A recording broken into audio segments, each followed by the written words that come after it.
तरीके से चल रहे थे, कभी आपकी बॉर्डर्स गर्म कर दी, कभी अपना डिप्लोमेटिक, लेकिन एक चीज़ से आप कभी इनकार नहीं कर सकते। बीइंग अ रिसर्चर मैं एक चीज़ एडमिट करती हूँ कि उन्होंने इंटरनेशनली लॉबिंग बहुत स्ट्रॉन्ग की है। नए वीडियो में दोस्तों आपका बहुत बहुत स्वागत है। तो दोस्तों, पाकिस्तान में चुनाव हो और भारत का चर्चा ना हो, ये तो बहुत असंभव वाली बात है, क्योंकि जब भी पाकिस्तान में चुनाव होता है तो भारत के ही मुद्दे पर चुनाव लड़ा जाता है। दोस्तों, आपको बता दें कि इस समय आज़ाद कश्मीर में यानी कि पीओके में जो चुनाव चल रहा है उसमें भारत पूरी तरह से छाया हुआ है। इस समय पाकिस्तान मीडिया पूरी तरह से भारत को ही निशाने पर ले रही है। जैसा कि दोस्तों आपको पता होगा कि आर्टिकल 370 हटाए तो लगभग 2-3 साल हो चुके हैं, लेकिन पाकिस्तान मीडिया अभी भी इसका चर्चा कर रही है और उससे अभी भी उम्मीद है कि हो सकता है कि भारत इसे रिस्टोर कर दे।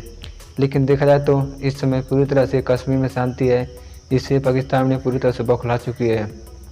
पाकिस्तान को लग रहा था कि आर्टिकल 370 हटने के बाद जिस तरह से कश्मीर में पहले दंगा होते थे उसी तरह चालू रहेगा, लेकिन भारत ने जिस रणनीति के साथ हटाया, कश्मीर भी पूरी तरह से भारत से खुश दिखाई देते हैं। इससे पाकिस्तान को काफ़ी ज़्यादा तकलीफ हुआ, क्योंकि अब पाकिस्तान के पास कोई चारा ही नहीं था कि भारत को किस तरह से परेशान किया जाए। कश्मीर एक मुद्दा था जो पाकिस्तान बार बार यूएन में उठाता था, लेकिन जिस तरह से आर्टिकल 370 हटने के बाद कश्मीर में शांति है, उससे पाकिस्तान पूरी तरह से चिंता में पड़ा हुआ है कि इसका कितना बड़ा इम्पैक्ट हो सकता है अगर इस मसले को जल्द से जल्द हल ना किया गया तो। देखें, इसमें सिर्फ ये दो न्यूक्लियर ताकतें नहीं हैं, ये आप इसको न्यूक्लियर रीजन कह दें। इसमें पाकिस्तान है, चाइना है, इंडिया है और आप रशिया को भी आप इंक्लूड कर सकते हैं। तो ये हमारा एक न्यूक्लियर रीजन है। डॉक्टर रज़ाक साहब ने बिल्कुल ठीक बात की कि जब तक इंटरनेशनल वर्ल्ड को अपनी ज़ाती उनको अपनी सेल्फ पे उनको थ्रेट नहीं होगा, वो कभी आपके मामलात में वो उनको इससे कोई फ़र्क नहीं पड़ता। 73 ईयर्स से देखिए, इंडिया जब अभी बात करी थी आप, तो इंडिया वो खुद गया था यूनाइटेड नेशंस में। इंडिया उस वक्त वार रुकवाने गया था। इंडिया वाज नॉट एक्सपेक्टिंग कि यूनाइटेड नेशंस एक ये डिसीजन, एक वहाँ से ये करारदाद आ जाएगी कि कश्मीरी मुसलमान की मर्जी के मुताबिक फैसला किया जाए। तो इंडिया वो ये चीज़ एक्सपेक्ट नहीं कर रहा था। अब वहाँ से ये करारदाद आई कि इंडिया जंगबंदी की जाए और कश्मीरी मुसलमानों की या कश्मीरी अवाम की मर्जी के मुताबिक वो पाकिस्तान के साथ रहना चाहते हैं, इंडिया के साथ रहना चाहते हैं, ये फैसला किया जाए।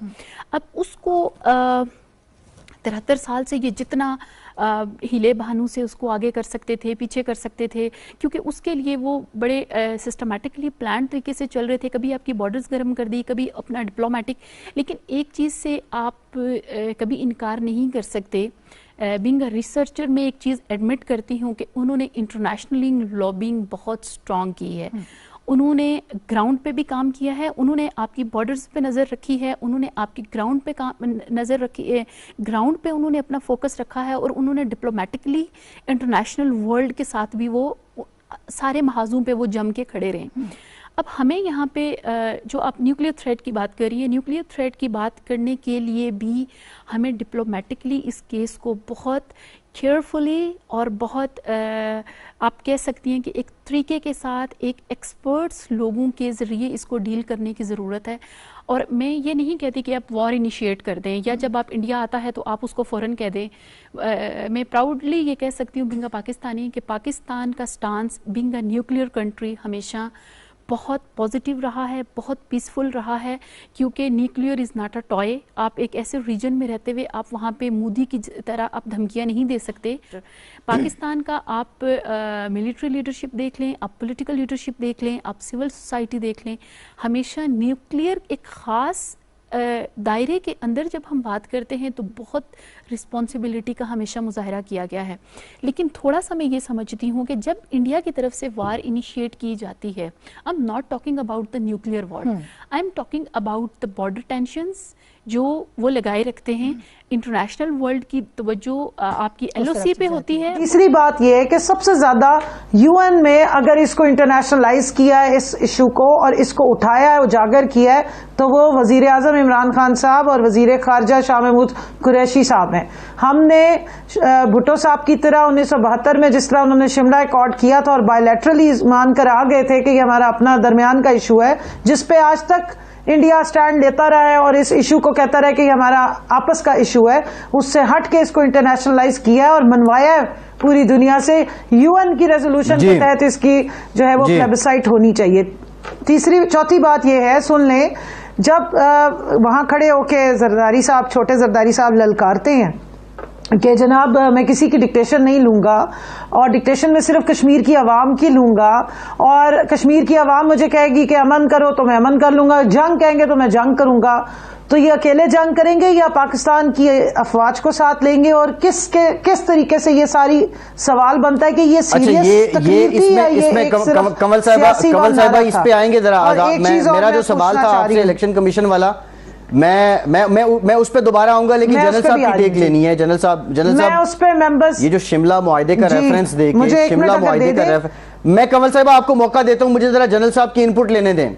जनरल साहब मुझे कमल साहिबा जनरल साहब की इनपुट लेने दें। जनरल साहब, ये जो शिमला मुआहदा, बारहा ये बात की जाती है, आप समझते हैं कि इस शिमला मुआहदे के बाद जो कश्मीर का मामला है वो मुतनाज़ नहीं रहा, बल्कि पाकिस्तान और भारत के दरमियान, दो मुल्कों के दरमियान एक मामला रह गया है, ये कोई इंटरनेशनल डिस्प्यूट नहीं है? ये बात किस हद तक सच है आपकी नज़र में, बतौर डिफेंस एक्सपर्ट बताइए। दूसरा ये है कि जितना इस पे पॉलिटिकल इसको इस्तेमाल किया जाता है इन हालात में, ये आप समझते हैं कि ये फ़ायदेमंद है कश्मीर कॉज के लिए? देखिए, शिमला एग्रीमेंट पढ़ने की जरूरत है। बदकिस्मती ये है कि जब से ये साइन हुआ है तो हमारे तो अरबाब इख्तियार हैं, वो भारत की जो एक्सप्लेनेशन है उसको लेके आगे चलते रहे हैं। शिमला एग्रीमेंट ने इसको कोई बायलैटरल इशू नहीं करार दिया।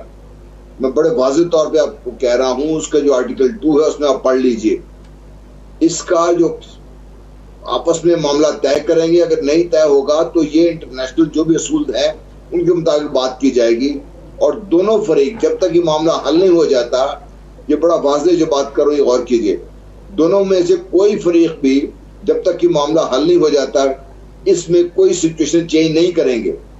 भारत ने इफेक्टिवली शिमला एग्रीमेंट को कत्ल कर दिया, खत्म हो गया हमारा शिमला एग्रीमेंट। अगर शिमला एग्रीमेंट इन्फोर्स होता तब भी पाकिस्तान को कोई दुनिया की ताकत रोक नहीं सकती सिवाय पाकिस्तान के अपने। और जब से ये साइन हुआ है, हम तो चूंकि इसमें से गुजर चुके हुए हैं, हमने ये देखा उस वक्त से लेकर हमारे समहाउ द अदर हमने खुद अपने हाथ पांव बांध के रख लिए हुए हैं। शिमला एग्रीमेंट की जो एक्सप्लेनेशन ये है, ये गलत है। ये पाकिस्तान को इसके बारे में दोबारा बड़ी वजाहत करने की जरूरत है। अब भी पाकिस्तान को यही कहा, जब 5 अगस्त 2019 का वाकया हो गया था, इमरान खान साहब ने बड़ी जबरदस्त बात की कश्मीर में जाकर, अपना UN में जाकर, तो बरतानवी वज़ीर आज़म ने उस वक्त भी पाकिस्तान को ही कहा था कि आप शिमला एग्रीमेंट के तहत सी बात करें। वो एग्रीमेंट जो भारत ने खुद खत्म कर दिया, जो बेसिक। जी ठीक है जनरल साहब, ये क्लियर हो गया, ये क्लियर हो गया। क्या इमरान खान के खिलाफ इस्तेमाल किया, जाहिर है इसलिए कि इन्हें ब्लैकमेल किया जा सके। और ये उसने कहा शहजाद अकबर ने कि ये पानामा से बड़ा स्कैंडल है, इसका फोरेंसिक ऑडिट कराएंगे। इसका एक दूसरा पहलू भी है। बात यह है कि हम हमेशा ये कहते हैं, जब हमें ज़रूरत होती है फौजी मकासद के लिए तो हमारी पूरी सलाहियत बुरुकार आती है। हमने एटम बम बना लिया, इंडिया से फार बेटर एटम बम बना लिया, मिसाइल उससे बेहतर बना लिए। हम IT पे क्यों तवज्जो नहीं देते? हम टेक्नोलॉजी पे क्यों तवज्जो नहीं देते? वो बना सकते, हम क्यों नहीं बना सकते? कम से कम इस काबिल तो हों कि बचा लें अपने आप को हमारे टेलीफोन से। इसका मतलब ये है इमरान खान को सुना जा सकता है तो फौजी अफसरों के भी सुने जा सकते हैं, ISI के भी। कभी ISI दुनिया की इतनी अच्छी एजेंसी की थी, इसने CIA के अंदर पेनिट्रेट किया था और उसने कहा, सीनियर बुश ने, कि इसके पर काटे जाएंगे वो इंटेलिजेंस कम्युनिटी की मीटिंग में। इस पे तवज्जो, आप तालीम पे कुछ खर्च ही नहीं कर रहे हैं और IT को तो बिल्कुल नज़रअंदाज किया हुआ है।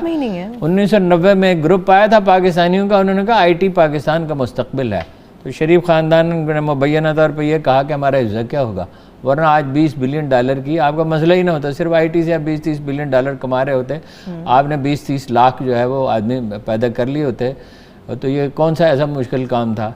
तालीमी है, टेक्नोलॉजी है, शऊर है, कौमों की बेदारी है, वरना कौमों पर वो राग एजेंट मुसल्लत हो जाते हैं। कराची में नवाज शरीफ मुसल्लत हो जाते हैं, बिलावल मुसल्लत हो जाते हैं। तो जैसा कि दोस्तों अभी आपने इस वीडियो में भी देखा कि इस तरह से पाकिस्तान मीडिया बता रही है कि हमने बहुत बड़ी गलती कर दी है, लेकिन अगर हम ज़्यादा हल्ला मचाएंगे तो हो सकता है भारत POK पर भी चढ़ाई कर दे, क्योंकि भारत को तो पता ही है कि POK भारत का हिस्सा है।